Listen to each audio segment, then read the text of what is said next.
Our story begins in Africa, roughly 6 million years ago. An alien world teeming with colossal prehistoric beasts, exotic megaflora, and oversized insects.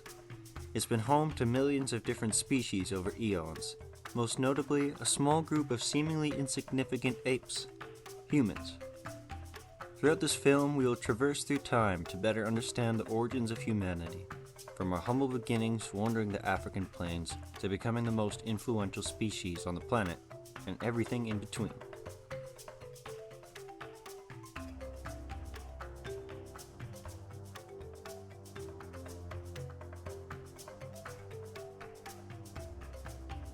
The emergence of hominins, a taxonomical group that includes all extinct human species, is directly linked to certain pressures that shape the evolution of African apes.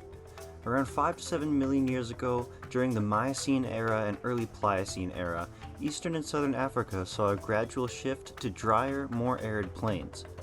This greatly reduced the size of the once lush forests which these early hominins inhabited. Over time, this environment of open plains and sparse forests turned out to have a significant impact on their body size, shape, as well as their behavior. Many of the advantageous traits that we view today as uniquely human evolved as a result of this change. Bipedalism is one such adaptation. Bipedalism, defined as the condition of having or only using 2 feet, allowed for energy-efficient movement, a better view above tall grass, less exposure to the sun, as well as 2 free arms to forage with.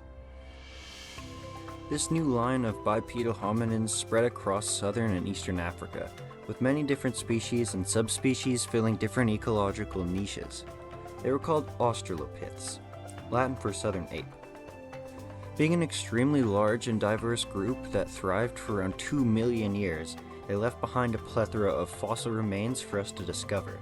Some well-documented species include Australopithecus anamensis, afarensis, africanus, and sediba.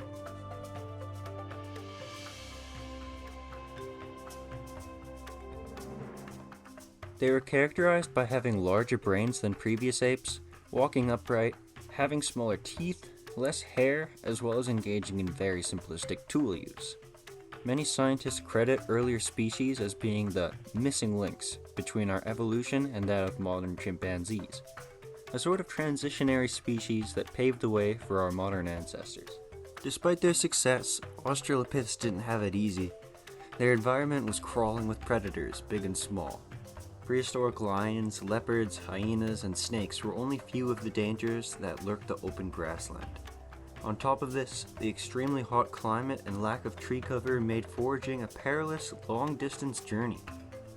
These hominins roamed the landscape in search of food to satisfy a diverse diet of fruits, roots, plants, nuts, insects, and eggs. The threat of starvation, dehydration, as well as becoming lunch for a pride of lions forced individuals to stick together in groups and thus cooperate with each other. Due to this dependence on one another for survival, Australopiths evolved to become very socially oriented creatures with hierarchies that helped them survive. We call these complex social structures cultures, and they are the same mechanisms that allowed Homo sapiens to conquer not only Africa, but the globe.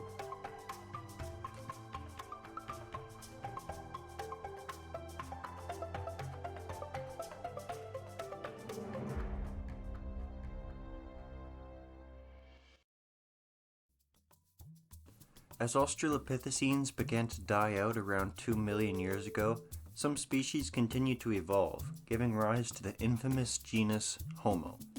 This resulted in an explosion in population, genetic diversity, as well as their geographic range. Although this new group of hominins retained some physical features from Australopithecines, they also began highly depending on specific skills like tool use, communication, as well as critical and abstract thinking. A drastic increase in brain size may have allowed them to expand out of Africa into new territories for the first time in evolutionary history. Homo erectus was the first to undertake this monumental journey, populating almost all of Africa, Asia, and possibly even Europe. They laid the foundation for future Homo species to inhabit almost all of the Old World. Still, the many environments in which they lived each came with their own unique predators and perils. New technologies, skills, and knowledge was required in order to adapt. Take for example Homo heidelbergensis, pioneers of controlling fire. These archaic humans cohabited in the same regions with the Erectus around 700,000 years ago, utilizing their innate creativity and intelligence to survive. Over hundreds of thousands of years, they learned to construct dwellings out of stone and wood, hunt large animals with complex tools, as well as create hearths. Intelligent behaviors like these would be vital to the success of all hominins coming forward. Over time, different Homo species began to emerge from the lineage of Heidelbergensis. Due to the variety of geography and local ecosystems, they began to look and behave quite differently from one another. There was Homo floresiensis, a 3-foot-tall human species that inhabited what is today Indonesia, Homo neanderthalensis, a strong, stocky bunch that lived north into Europe, and lastly, a weak and brainy East African species, known as Homo sapiens.